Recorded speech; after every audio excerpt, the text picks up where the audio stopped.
કોડીનાર ખાતે સાંસદ રાજેશ ચુડાસમાના હસ્તે 16.73 કરોડના કુલ 32 કામોનું લોકાર્પણ કરાયું હતું। પ્રધાનમંત્રી ખનિજ ક્ષેત્ર કલ્યાણ યોજના અંતર્ગત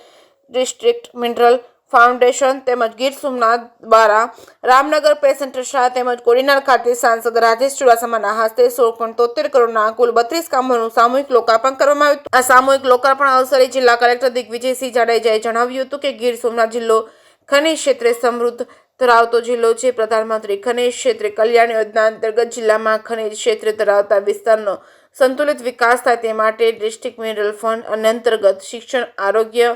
સિંચાઈ તેમજ જાહેર બાંધકામ સહિત વિવિધ વિભાગોની જરૂરિયાત અનુસાર લોક સુખાકારીના કામો હાથ ધરવામાં આવે છે। કલેક્ટરે પ્રગતિ હેઠળના તથા ટેન્ડર હેઠળના સોલાર,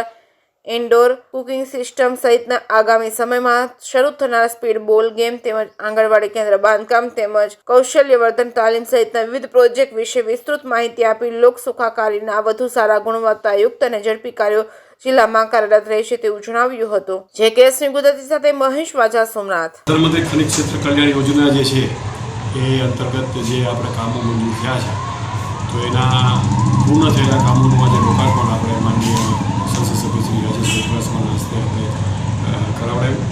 અને એમાં આપણે અલગ અલગ વિભાગના કુલ 32 પ્રોજેક્ટ પૂરા થયા જેની રકમ 16.73 કરોડ થાય છે એનું લોકાર્પણ જ હતું। પ્રગતિ હેઠળના જે કામો છે એ કુલ 33 પ્રોજેક્ટ છે જેની રકમ 29 કરોડ ને 3 થવા જાય છે જે પાઇપલાઇનમાંથી ટૂંક પૂર્ણ થશે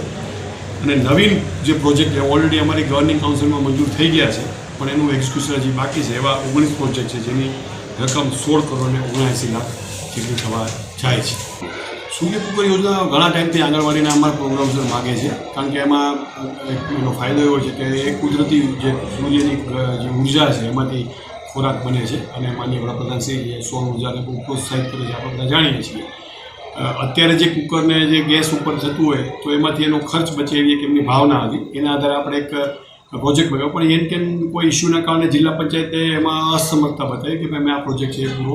નહીં કરી શકીએ એટલે આપણે સરકારશ્રીમાં એક દરખાસ્ત કરી કે ભાઈ અમારા મહિલા બાળ વિકાસ અધિકારી છે તો એમને અમલીકરણ અધિકારી બનાવવામાં આવે તો આ એમ કે લાભ આ યોજનાનો આપી શકાય જેને મને આનંદ છે કે સરકારશ્રી હમણાં 2-3 દિવસ પહેલાં જ અમને